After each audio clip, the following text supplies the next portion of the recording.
Greetings, Neuro Ninjas. This week's video is all about how we're feeling. I've had some fairly difficult and upsetting conversations with people this week, colleagues, parents, students, children, just really reflecting a whole kind of set of kind of emotional experiences. So I wanted to talk about emotions, really, particularly in relation to the current kind of context, and just take a deep breath and just explore what emotions are in the first place. It feels as if we kind of get some sort of choice about our emotions, but emotions are often a bottom-up process, instant responses by the brain to any situation. They are rapid, they are giving us a kind of overview of the situation, but they're not always 100% accurate. And the thing about emotions is, when there's lots of change around, then we have lots of kind of emotions shifting around. And my experience working with clients this week is that there's a lot of waves and roughness in the emotion ocean. It's very kind of turbulent out there.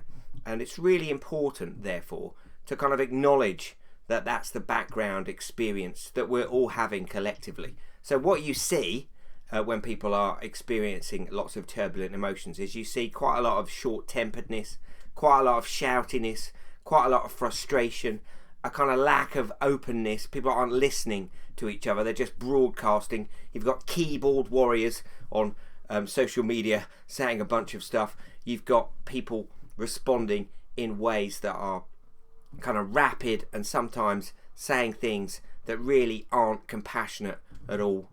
So you've got this constant sort of churn of emotional experiences. So as Neuro Ninjas, what can we do about that? Well, it's really important to remember 3 nested skills in relation to emotional responses. Remember, the emotional bit of our brain is level with our ears, the amygdala, the limbic system.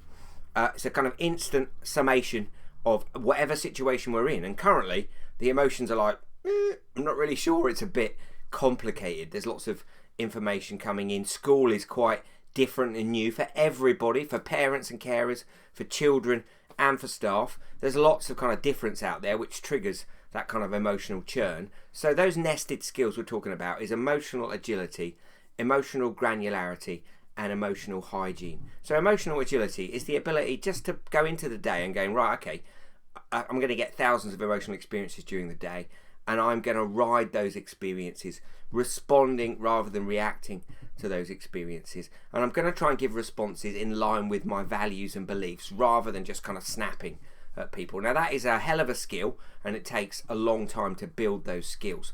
Look at our website, you'll see lots of information on emotion. And if you're a subscribing school this year, we're about to hit skill 2, which is all about managing emotion. So we're spending quite a lot of time working with all of you on that.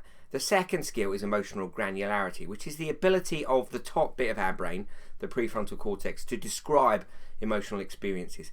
If we can name our emotional experiences, we can tame those experiences. And that's really important in terms of the ability to process our emotions. So awareness of the emotion and then naming the emotional experiences, because the area of the brain that registers emotional pain is the same area that monitors physical pain. There is no distinction between mental and physical health. The brain generates the mind, and therefore if we're carrying emotional pain, if we're living inside this kind of churn, we are going to have a kind of much more sort of up and down experience. And that's why we looked at and talked passionately about in the last video the importance of those 12 rocks of well-being, self-compassion, and those sorts of things. And then the final skill is emotional hygiene. And this is a routine, a daily routine, just to acknowledge that emotional journey you've been on during the day. You can have your plans for the day, you can organise your goals, you can sort out what you're going to do at certain times, but you can't determine what emotional experiences you're going to have.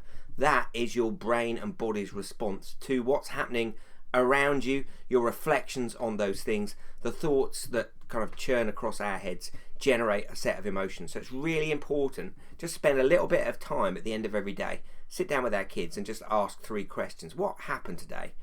How did I feel?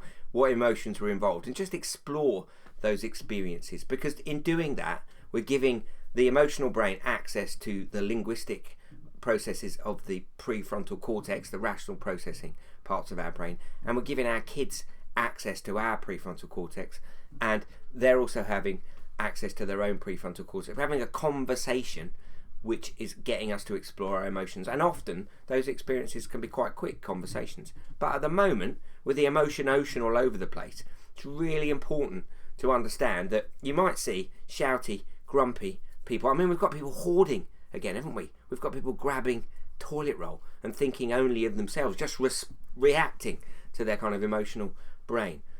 So, you know, a skill, a challenge for all of us in relation to those situations is to try and be kind to selfish so-and-sos that are kind of hoarding toilet roll. Why? Because being kind activates the compassion centers in our brain, and it maybe gives them a chance to reflect and, you know, not trying to collapse in and just think only of themselves, because that is a classic kind of response to those emotions, that kind of churn that's going on. So try and build in a daily habit of emotional hygiene.